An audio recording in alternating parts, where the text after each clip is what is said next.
नमस्कार। दिव्य ज्योति चैनल में आपका बहुत-बहुत स्वागत है। हमारी इस श्रृंखला में जहाँ हम बात कर रहे हैं हर एक राशि पर ये मंथ कैसा होने वाला है, उसी श्रृंखला में आगे बढ़ते हुए आज हम बात करेंगे सिंह राशि में ये महीना कैसा होने वाला है। आचार्य जी नमस्कार। नमस्कार, नमस्कार। मेरे सभी दर्शकों को मेरा हार्दिक नमस्कार। आज मैं आपको सिंह राशि और सिंह लग्न वालों के बारे में बहुत कुछ बताने आई हूँ। आप सब लोगों को बहुत खुशी होगी कि आपके लिए भी ये मंथ बहुत ही अच्छा और बहुत ही शुभ होने वाला है। तो मैं आपका शुरू करती हूँ कि आपका ये सिंह लग्न है या सिंह राशि है। अगर यहाँ पर आपके चंद्रमा है तो ये कहीं भी चंद्रमा हो, लेकिन लग्न ऊपर ही रखा जाता है। तो यहाँ पर अगर चंद्रमा है तो भी और चंद्रमा नहीं है तो भी 5 लिखा हुआ है तो आपकी सिंह राशि है, या 5 नंबर पे कहीं भी चंद्रमा लिखा हुआ है तो भी आपके लिए ही है ये कुंडली। तो सबसे पहले मैं बताती हूँ कि जो 5 नंबर होता है इसे सिंह राशि बोलते हैं। सिंह राशि लियो, यानी कि ये राजा की राशि है। ये घर में राजा की राशि विराजमान है, तो समझ लीजिए कि घर कितना पावरफुल है। राजा का जो घर होगा तो वह कितना सुसज्जित होगा, और कितना लोगों को उसे घर में जाने से भी डर लगेगा, पहले से सोच के जाएगा कि मैं राजा के पास मिलने कैसे जाऊं, थोड़ा सा वो विनम्र होकर ही जाएगा राजा के सामने। तो ऐसे लोग जो हैं बहुत ही ताकतवर होते हैं, शक्तिशाली होते हैं और बहुत बुद्धिमान होते हैं, क्योंकि बिना ताकत के, बिना शक्ति के, बिना साहस के, बिना ज्ञान के तो कोई राजा बन नहीं सकता। तो राजा बनने के लिए ये गुण, तो राजा बनता ही तब है जब उसमें ये गुण ऑलरेडी होते हैं। अब ये तो हो गई राजा के घर की बात। अब इसके अंदर कौन से ग्रह हैं? वो है केतु। केतु बहुत स्पिरिचुअल ग्रह हैं और डिटैचमेंट के ग्रह हैं और आइसोलेशन के ग्रह हैं। तो ये जहाँ जाते हैं तो ये इनके मन में कोई लालच भावना नहीं होती है। ये बहुत ही शांत हैं और कम में संतुष्ट होने वाले ग्रह हैं। तो जब ये यहाँ आते हैं तो क्योंकि ये डिटैचमेंट के हैं और आध्यात्मिक हैं, तो यहाँ पर जब किसी के भी आएंगे, और ये फोकस के भी हैं, ये तो जहाँ फोकस करते हैं तो वहां पे वो पूरे ध्यान से फोकस करते हैं, क्योंकि रिसर्च के भी यही है। और केतु का मतलब है शिखा या शिखर। ये इंसान को शिखर तक पहुंचा देते हैं, और शिखर तक पहुंचाने का मतलब कि नीचाई से ऊंचाई पे ले गए। अब केतु यहाँ क्या करेंगे? यहाँ बैठने के बाद इनकी भी 3 दृष्टि होती हैं, 5वीं, 7वीं और 9वीं। तो पहले तो ये केतु यहाँ बैठ के इंसान को जो भी भौतिक साधन है, सुख साधन है, जो बहुत सारे इकट्ठे कर रखे हैं, उनसे इनको डिटैच करेंगे। और क्या करेंगे? इन्हें किसी जगह पर फोकस करेंगे। फोकस क्या होगा कि वो फोकस कहीं भी कर सकते हैं, अपने परिवार पे कर सकते हैं, अपने सुख साधनों पे कर सकते हैं, अपनी पढ़ाई लिखाई एजुकेशन पर कर सकते हैं, या कोई और गोल हो सकता है कि उनको कहाँ फोकस करना है, या अपनी धार्मिक चीजों में, स्पिरिचुअलिटी में कि मैं कहाँ कितना क्या करूं। और अगर आपकी उम्र 60 साल से ऊपर है तो आप ये भी सोचेंगे, क्योंकि ये मोक्ष का भी ग्रह है, कि मुझे मोक्ष कैसे मिलेगा।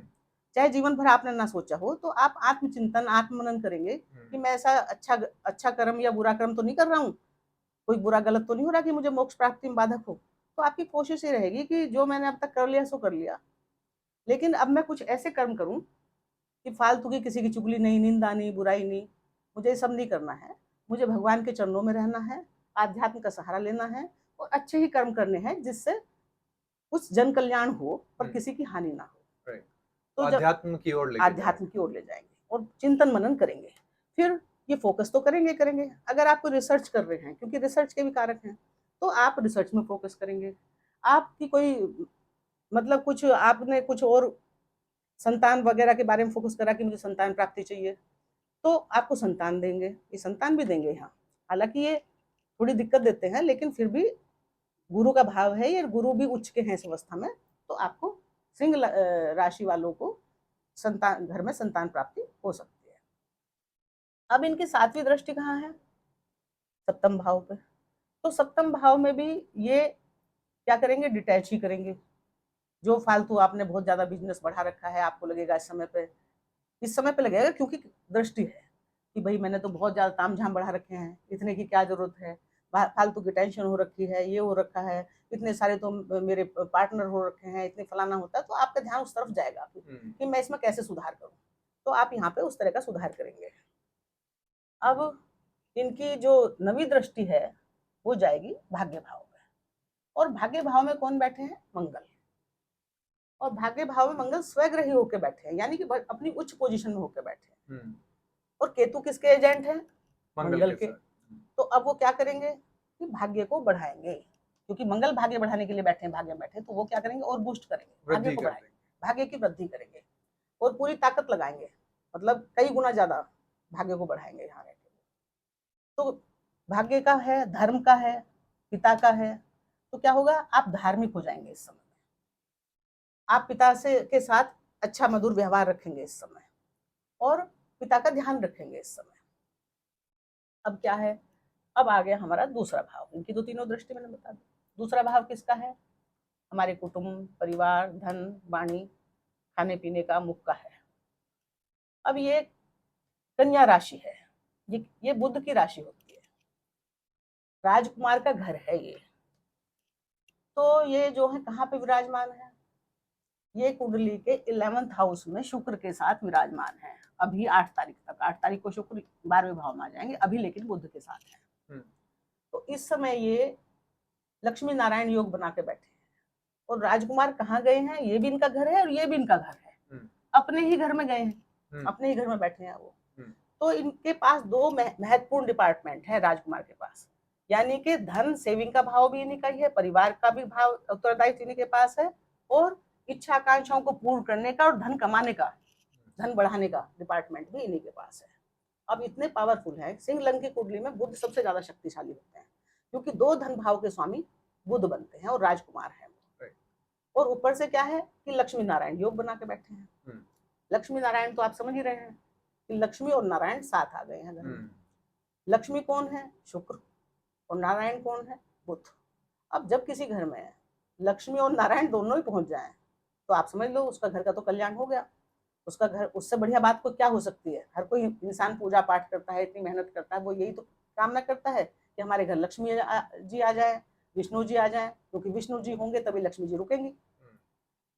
तो इसलिए ये भाव इनका, धन की अवस्था इनकी कुंडली में इस वक्त बहुत मजबूत है, बहुत मजबूत है, यानी कि धन अनेक रास्तों से आएगा।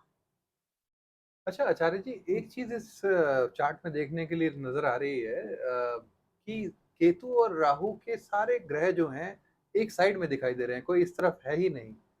क्या ये भी कुछ दर्शा रहा है यहाँ पर? हाँ, क्योंकि कुंडली के सारे ग्रह एक ही साइड पे चले गए हैं, एक साइड से कुंडली बिल्कुल खाली है, तो इसको काल सर्प योग कहते हैं।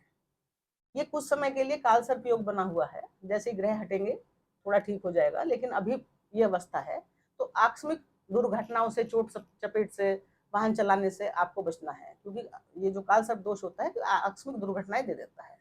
और उसके लिए क्या है कि आप विष्णु भगवान की प्रार्थना करो। वैसे पुरुषोत्तम मास चल रहा है, जितना ज्यादा आप विष्णु भगवान का ध्यान करोगे, विष्णु सहस्त्र नाम पढ़ोगे, उतना ही जो है ये आपका ये बुरा फल अच्छे फल में कन्वर्ट हो जाएगा। अब हम कहाँ आए? अब हम आए थर्ड हाउस पे। तो थर्ड हाउस किसका है? पराक्रम का है, हमारे मीडिया का है, हमारी बुद्धि का है, हमारे आस पड़ोस का है, हमारे छोटे भाई बहनों का है। तो इसके स्वामी बने शुक्र। और शुक्र के पास दो डिपार्टमेंट हैं, एक तो ये थर्ड हाउस, और दूसरा इनकी दो राशियां हैं, एक 7 राशि होती है इनकी, जो 2 राशि है, 2 नंबर है, 4 है। तो दूसरे ये कर्म भाव के, कर्म भाव यानी कि कार्य क्षेत्र, तरक्की, मान सम्मान, सरकार, सूर्य, ये सरकार का भी भाव है, और आकाश का भाव है, मतलब ऊंचाइयों का भाव है। तो ऊंचाई कैसे प्राप्त करेगा आदमी? कर्म से। तो कर्म का और कार्य का तालमेल है, संबंध है। और वहां कौन बैठे हैं? इनके स्वामी तो बैठे हैं कर्म, और उसके कहाँ चले गए हैं? लाभ में। यानी कि पराक्रम और कर्म से जो भी आप कमाओगे, जो भी होगे, तो उससे आपको लाभ प्राप्त होगा, और अच्छा लाभ प्राप्त होगा, क्योंकि शुक्र वहां लक्ष्मी नारायण योग में है और लाभ स्थान में है। तो ये ग्रह भी आपको बहुत लाभ देने के लिए आए हैं, यानी कि आपको मालो माल करने के लिए तो ये आए ही आए हैं सिंह राशि वालों। और दूसरा क्या है कि इनका जो घर है 10th हाउस, इसमें कौन विराजमान है? सूर्य। सूर्य को इस घर में दिग्बली होते हैं। सूर्य कौन है? सरकार है, पिता है। और सूर्य बड़े लोगों से, हमारे उच्च अधिकारियों से संबंध है, कि हमारे प्रधानमंत्री संबंध हो, मंत्री से संबंध हो, किसी गवर्नर से संबंध हो, तो हम पावरफुल हो जाएंगे। तो इस समय आपके संबंध जो है वो बड़े लोगों से अच्छे बन जाएंगे, या कुछ बीच में वो भी होगी तो सुधर जाएंगे। तो इसका मतलब आपका थर्ड हाउस और कर्म क्षेत्र काफी बलवान स्थिति में है। यानी कि आपको धन की भी कोई चिंता नहीं है और आपका कर्म भी बढ़ेगा। कर्म क्षेत्र में आप बहुत तरक्की करेंगे, आपको प्रमोशन मिलेगा और आपको वहां पर प्रतिष्ठा मिलेगी, सामाजिक प्रतिष्ठा मिलेगी। आपको अपने कार्य क्षेत्र में प्रतिष्ठा मिलेगी और समाज में प्रतिष्ठा मिलेगी। अब आए हम फोर्थ हाउस पे। फोर्थ हाउस में 8 नंबर की राशि है। ये वृश्चिक राशि होती है, ये पाताल की राशि होती है, ये ऐसी राशि होती है कि जिसको कोई समझ नहीं सकता। वृश्चिक राशि वालों के बारे में कोई जल्दी से समझ नहीं सकता। अच्छा। ये रहस्यमयी राशि होती है। हम्म, तो अब ये यहाँ पे सुख भाव में बैठे। ये भाव किसका है? हमारे सुखों का, सुखों हमारे मानसिक सुख का, हमारे कंफर्ट का, हमारे घर का, हमारी माता का, हमारे जो गाड़ी सुख साधन है उनका, सुख हम्म, साधनों का, समस्त हम्म, का। इनके स्वामी, फोर्थ हाउस के स्वामी और दूसरे स्वामी, दूसरी राशि इनकी कौन सी है? ये इसके स्वामी बने मंगल। हम्म, और इनकी दूसरी राशि कौन सी है? वन, जहाँ पे ये है। हम्म, और मंगल कहाँ है? भाग्य भाव। हम्म, तो अब आप देख लीजिए, जब भाग्य भाव में मंगल बैठे हैं तो फोर्थ हाउस भाग्य से जुड़ गया। हम्म, यानी कि आपके भाग्य से सारे सुख साधन आपको प्राप्त होंगे, क्योंकि बिल्कुल भाग्य और सुख जुड़ गए। बिल्कुल। आप सुख साधनों में खूब वृद्धि करोगे। अपने घर सुख में क्या लग्जरी की कमी है? गर्मी हो रही है तो एसी ले आओगे, गाड़ी कोई पुरानी हो रखी है तो आप नई लेके आ सकते हो। मतलब आप अपने सुख साधनों को बढ़ाओगे। अपने मानसिक सुख के लिए आप बहुत कुछ करोगे, क्योंकि ये हमारे मन का है। तो आपको जिस बात से आपके मन को खुशी होगी उस पर आप यहाँ खर्च करोगे। अब मंगल जो है, इनकी होती है 3 दृष्टि। एक चौथी होती है, एक 7वीं होती है और एक 8वीं होती है। तो मंगल यहाँ बहुत अच्छी पोजीशन में है। मंगल साहस है, मंगल पराक्रम है, मंगल सेनापति है, मंगल पुलिस है, मंगल ये फोर्स है, मिलिट्री है। तो जब मंगल इतनी अच्छी पोजीशन में बैठा है तो मतलब ये जो है, जो मिलिट्री में काम करते हैं, जो पुलिस में हैं, जो ऐसी मंगल से संबंधित शक्ति वाली चीजों काम कर रहे हैं, उनका भाग्य इस समय बहुत साथ देगा। उनको उन कार्य में तरक्की मिलेगी। मंगल की जो चौथी दृष्टि है, 1 2 3 4, वो कहाँ जा रही है? लग्न पर। और लग्नेश सूर्य है। सूर्य और मंगल की आपस में मित्रता है। यानी कि जब ये लग्न लग्न पर दृष्टि डालेंगे तो क्या करेंगे कि लग्न को बहुत और स्ट्रॉन्ग बना देंगे। मतलब राजा को, और राजा भी हो और साथ में सेनापति भी उसके साथ हो, तो इससे ज्यादा पावर क्या होगी? तो सेनापति राजा के घर पे पूरी दृष्टि बनाए हुए हैं कि राजा पे कोई अटैक ना कर दे, राजा पे कोई हमला ना कर दे। तो वो राजा बिल्कुल सुरक्षित है इस समय, क्योंकि उनकी नजर पूरे राजा की सुरक्षा में है। जैसे चेस के गेम में रानी है तो राजा सुरक्षित रहता है। ऐसा ही कुछ। ऐसा ही। तो इसका मतलब आपका घर पूरी तरह सुरक्षित है। कोई भी शत्रु आपका बाल बांका नहीं कर सकता, कुछ बिगाड़ नहीं सकता, आपके घर की तरफ देखने की हिम्मत भी नहीं कर सकता, क्योंकि ये तो स्टैंड गन लिए खड़े हैं इधर। कहीं किसी ने बुरी दृष्टि डाल ली तो काम हो गया। अब उसके बाद इनकी चौथी, 5वीं, 6ठी, 7वीं, ये सब 7वीं दृष्टि होती है। ये कौन सी है? अपने ही घर पे है। तो वे तो मैंने अभी आपको बताया है कि जब अपने घर कोई इनकी दृष्टि है तो अपने घर में क्या करेंगे? ये भाग्य और ये क्या बोलते हैं इसको? सुखेश। इस भाव को, सुख के स्वामी को सुखेश बोलते हैं। तो जब सुख साधनों से भाग्य जुड़ गया तो यानी कि आपके सुख साधनों में, चाहे वो शारीरिक सुख है, चाहे मानसिक सुख है, चाहे आपके घर का सुख है, उसमें आपकी वृद्धि करेगा। ये बहुत बढ़िया हो गया। अब इनकी एक दृष्टि और होती है, वो होती है 8वीं। अब उच्च अपना स्वग्रही वो है और पंचम स्थान पर इनकी दृष्टि है। तो जब पंचम स्थान किसका होता है? हमारी संतान का, हमारे प्रेम प्रसंगों का, हमारे टैलेंट का, हमारे एजुकेशन का। और ये यहाँ इनकी मित्र की राशि है, ये गुरु की राशि है, और गुरु और मंगल परम मित्र है। तो अपने मित्र का कोई खराब तो कर नहीं सकता। और ऊपर से जो मित्र है वो भी उच्च पोजीशन में है, 12th हाउस में। तो अब जब ये यहाँ देखेंगे तो आपकी संतान में हिम्मत बढ़ेंगे, ताकत बढ़ाएंगे। मतलब वो कोई पढ़ाई कर रहे हैं, कोई कुछ भी आगे, मतलब उनको तरक्की देंगे। और संतान से आपको फायदा होगा और आपसे संतान को फायदा होगा। और विद्या बुद्धि इस समय आपकी बढ़ी हुई होगी। कोई लाभ भी अचानक आपको दे सकते हैं। तो ये तो मंगल की चारों दृष्टियों का मैंने वर्णन कर दिया। अब आए हम 6ठे भाव पर। 6ठे भाव में मकर राशि है, जो शनिदेव की राशि है। शनिदेव भी 2 राशियों के स्वामी होते हैं, एक तो मकर राशि के, एक कुंभ राशि के। अब शनिदेव छठे भाव के स्वामी होकर और सातवें भाव के स्वामी होकर कहाँ चले गए हैं? अष्टम भाव में। यानी कि षष्टेश, इसको षष्टेश बोलते हैं, इसको अष्टमेश बोलते हैं। तो जो ये भाव छठा, आठवां और 12वां भाव को कुंडली का खराब भाव माना जाता है। विशेषकर छठे और आठवें को ज्यादा ही खराब माना जाता है। तो जब छठे का स्वामी आठवें में या आठवें का स्वामी छठे में आ जाए, इसको हम विपरीत राजयोग बोलते हैं। अच्छा। विपरीत राजयोग का मतलब ये है कि राजयोग तो है, पर कैसा राजयोग? विपरीत परिस्थितियों में राजयोग। यानी कि आपके इस समय पे आपके सामने परिस्थितियां विपरीत आएंगी, और वैसे भी राजाओं के जीवन में तो कई विपरीत बड़े बड़े चैलेंजेस आते हैं जो उन्हें फेस करने होते हैं, इसलिए तो वो राजा है, वो घबराते नहीं है, डरते नहीं है। विपरीत परिस्थितियां आएंगी, लेकिन जब भी विपरीत राजयोग बनता है कुंडली में, तो विपरीत परिस्थितियों के बाद भी राजयोग बन जाता है। यानी कि विपरीत परिस्थितियां कुछ ऐसा अच्छा कर जाती हैं कि जो हुआ तो खराब, किसी ने आपकी टांग खींची, किसी ने आपको पत्थर फेंका, लेकिन हो गया ऐसा कि उसने पत्थर फेंका था, लेकिन जहां पत्थर गिरा जाके वहां अपने बचाव में थोड़ी बहुत चोट लगी, ज्यादा भी लग जाती, लेकिन आपको कुछ ना कुछ वहां कुछ ऐसी कीमती चीज मिल गई कि जो आपका फायदा हो गया। जैसे अब मान लिया आपकी जॉब चली गई, अब आप तो बहुत डर गए, और अपने चाय की दुकान खोली, क्योंकि जॉब की दुकान है और जॉब चली गई अचानक से, तो आप परेशान हो गए। लेकिन बाद में पता चलता है, उस समय आपको बड़ा दिमाग में टेंशन हुई कि ये क्या हो गया, लेकिन जॉब छूटने के बाद में पता चला कि आपको उससे कहीं अच्छी जॉब मिल गई, या कोई बिजनेस सेटअप कर लिया आपने उस टाइम पर, और वो अच्छा चल गया, जॉब से अच्छे पैसे मिलने लगे, बहुत अच्छा चल गया, क्योंकि ये भाव हमारे जॉब का है, कंपटीशन का है, तो आपको कंपटीशन में भी फायदा देगा। तो विपरीत परिस्थितियों में आपके लिए राजयोग बना रहे हैं यहाँ पे शनिदेव। और शनिदेव यहाँ क्या है कि अपनी जो है गुरुदेव की राशि में है, और गुरु इस समय उच्च के हैं, और गुरु की इन पर दृष्टि भी है। तो ये इस समय मतलब वैसे शनि अशुभ ग्रह माने जाते हैं, लेकिन ये अशुभता इनकी यहाँ पर अभी इस समय समाप्त है, ये अशुभ नहीं करने में सक्षम नहीं है इस वक्त। अब हम आए सातवें भाव पर। सातवें भाव में कौन बैठे हैं? राहु। अब राहु देव जहां बैठते हैं वहां वो इच्छाओं को बहुत बढ़ा देते हैं।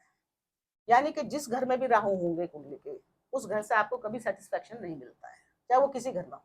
अगर माता के घर में बैठ गए तो माता से या आपको मतलब सुकून नहीं मिलता है, या मातृभूमि पे सुकून नहीं मिलता, या आप जमीन जायदाद में हमेशा तृप्त रहते हैं कि मैं इतने चाहता था, इतना नहीं हुआ, या मेरी माँ मुझे कम प्यार करती है, या ऐसा। मतलब राहु संतुष्ट होने वाले ग्रह ही नहीं है, क्योंकि इनका पेट है ही नहीं। अब ऊपर से जितना डालते जाओ वो बाहर निकलता जाता है, तो ये अतृप्त ग्रह है और फैलाव का ग्रह है, इसको कितना भी दो ये संतुष्ट नहीं होता।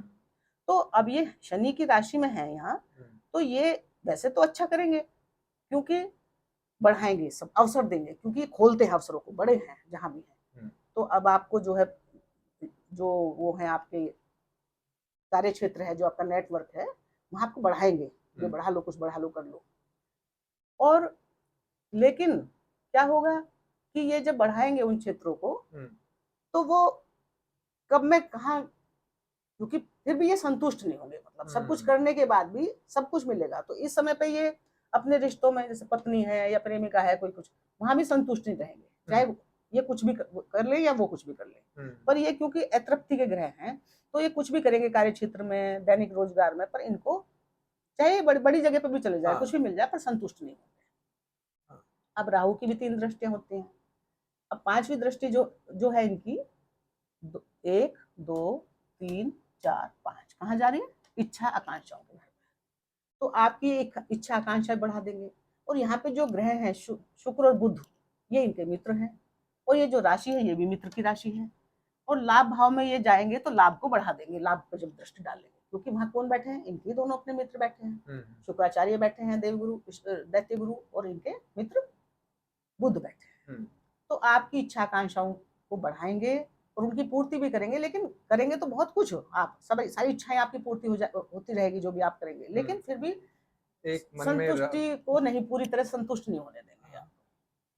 अब ये लग्न पर दृष्टि डाल लेंगे, तो लग्न पर दृष्टि डाल लेंगे तो आपको बिल्कुल मतलब ऐसा, क्योंकि ये क्या है, बहुत चतुर चालाक है, विदेशी है, विदेश से भी जोड़ते हैं ये व्यक्ति को, आपको वैसे प्रभावशाली बनाएंगे, आप मतलब थोड़े क्या बोलते हैं, पॉलिटिकल तरीकों से, दूसरे तरीकों से भी अपने काम निकाल पाएंगे, क्योंकि इसकी दृष्टि, राहु बहुत चतुर चालाक है, तो ये आदमी को सप्तम दृष्टि हमारा व्यक्तित्व है, तो व्यक्तित्व पर नजर डालेगा, तो व्यक्तित्व जो है मतलब छल कपट से भी, चालाकी से भी ये काम निकाल लेंगे। अब इनकी जो नवी दृष्टि है वो जारी है पराक्रम पे। तो पराक्रम पे राहु की दृष्टि पराक्रम को बढ़ा रही है, तो बढ़ना तो अच्छा ही है, पराक्रम बढ़ रहा है। लेकिन ये मित्र की दृष्टि है, ये सातवीं राशि, तो यहाँ भी ये पराक्रम को बढ़ाएंगे और यहाँ भी ये भाई बहनों से रिश्ते अच्छे करने की कोशिश करेंगे, खराब नहीं करेंगे, क्योंकि इनकी दृष्टि यहाँ बैठ के अच्छे अच्छे अपने मित्रों के ग्रह पे ही जा रही है। अब हम आए अष्टम भाव पे कुंडली के। अष्टम भाव में शनि विराजमान है। शनि की 3 दृष्टियां होती हैं। शनि जो है ये 12th हाउस में 12th राशि में बैठे हैं, ये मीन राशि है। तो ये इनकी जो 3 दृष्टि है, ये 1 2 3 कहाँ जा रही है? तीसरी दृष्टि यहाँ कर्म भाव पे जा रही है। तो कर्म भाव पे जब दृष्टि डाल रही है, तो शनि का क्या काम है कि शनि जहां भी दृष्टि डालते हैं वहाँ दिक्कतें पैदा होती हैं। वहाँ हर्डल देते हैं, स्ट्रगल देते हैं। पर ऐसा नहीं है कि हर्डल तो देते हैं, पर ऐसा नहीं है काम होने नहीं देंगे। वो आपको इतना नापते तोलते परखते हैं कि मैं ऐसे ऐसे परेशानी दे रहा हूँ, देखता हूँ तुम कैसे निकलोगे इससे। तो ये कार्य क्षेत्र में मुसीबतें देंगी, पर वहां अभी 15 तारीख तक सूर्य है, और इसलिए भी वो थोड़ा सा, क्योंकि सूर्य किरण की बनती नहीं है, तो जब तक सूर्य यहाँ है तब तक ये ज्यादा परेशान सा करेंगे 15 तारीख तक। उसके बाद सूर्य यहाँ से इधर चले जाएंगे, तो ऐसा नहीं है कि तंग तो करेंगे, लेकिन काम आपका फिर भी बनेगा। देर करेंगे पर डिनाई नहीं करेंगे। तो यहाँ भी ये आपको सब कुछ देने के लिए बैठे हैं। अब फिर इनकी जो है 7वीं दृष्टि ये जाएगी धन भाव पे।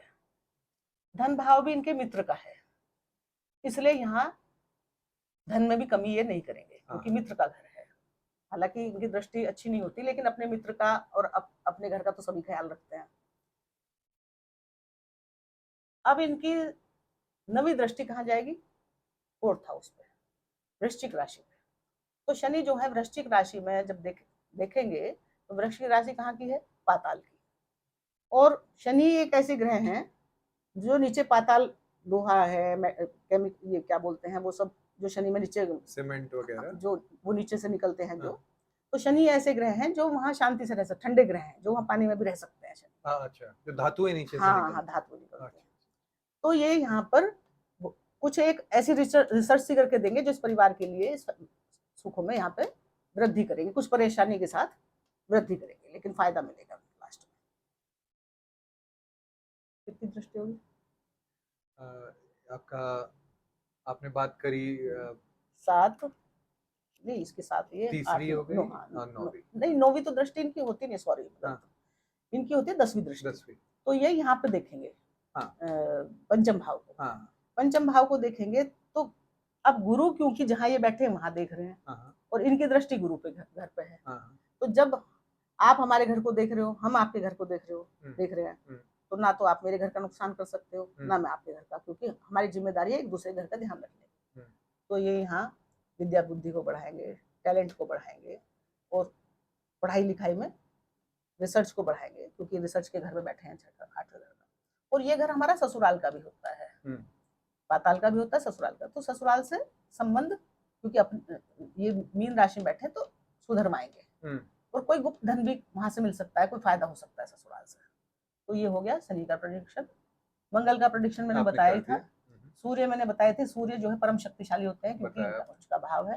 अब ये शुक्र बुध का भी 15 तारीख को यहाँ जाएंगे। लक्ष्मी नारायण योग मैंने धनेश का बता ही दिया है। अब 12वें भाव में, ये सबसे लास्ट भाव है कुंडली का, यहाँ पे है गुरु, और 8 तारीख को आ जाएंगे यहाँ शुक्र, यानी कि 2 महान ग्रह 12वें भाव में बैठ जाएंगे। तो हमारे ये 12 भाव किसका है? विदेश का, मोक्ष का, यात्राओं का। तो जब 12वें भाव में चले जाएंगे तो इन भाव में और अच्छे रिजल्ट्स देंगे। तो अगर आप विदेश जाना चाहते हैं पढ़ाई लिखाई के लिए, विदेशी कंपनियों से जॉब करना चाहते हैं, तो आपके लिए ये समय अच्छा है, क्योंकि वहां पे 2 शुभ ग्रह, शुक्राचार्य जी और गुरु दोनों आ रहे हैं। और तो ये यहाँ पर, और वैसे भी ये किस किस भाव के स्वामी हैं? गुरु यहाँ के और यहाँ के, तो इन दोनों भावों में वृद्धि करेंगे वहां बैठ के। तो आप शांति से, क्योंकि ये विदेश में है, तो आप जब आध्यात्म की तरफ जाओगे तो आपको चाहिए कि मतलब मैं अपने घर पर तो नजर रखूं, घर का तो पूरा ध्यान रखेंगे, लेकिन आपको इस समय एक शांति की इच्छा होगी कि मैं कहीं बाहर जाके, आप अपने मन की शांति के लिए बाहर यात्रा कर सकते हैं कि थोड़े दिन में बहुत इन हर्डल से तंग आ गया हूँ, थोड़ा हम्म। दिन रेस्ट करके आऊँ, घूम के आऊँ, थोड़ा दिमाग बदले, तो वहाँ मन की शांति के लिए भी आप जा सकते हैं, धार्मिक यात्राएं कर सकते हैं आप। तो इस तरह ये था आपकी कुंडली का आज का और राशिफल, और मुझे उम्मीद है कि आप सब लोगों को अपना राशिफल बहुत अच्छा लगा होगा, बहुत पसंद आया होगा। बस आपको एक ही बात का ध्यान रखना है कि ईगो मत आने देना, क्योंकि सिंह लग्न है, राजा है, तो राजा में ईगो तो होता ही है। जी। किसी ने जरा सा भी कुछ बोल दिया तो ईगो पे ले लेते हैं बात को। तो अगर आपने बीच में ईगो को लाए तो आपको नुकसान हो सकता है, थोड़ा ईगो पे ध्यान रखें। बाकी आपके लिए सब ठीक है, और थोड़ा विष्णु भगवान का ध्यान करें तो आपकी सब परेशानी और जो भी दिक्कत है छोटी मोटी कुंडली में वो भी दूर हो जाएंगी। तो ये था आज का सिंह लग्न के लिए कैसे होने सिंह वाला राशि है, और सिंह सिंह लग्न वालों राशि के और लिए सिंह लग्न के लिए कैसा होने वाला है ये मन। आगे बात करेंगे हम अगली राशि में। नमस्कार। नमस्कार।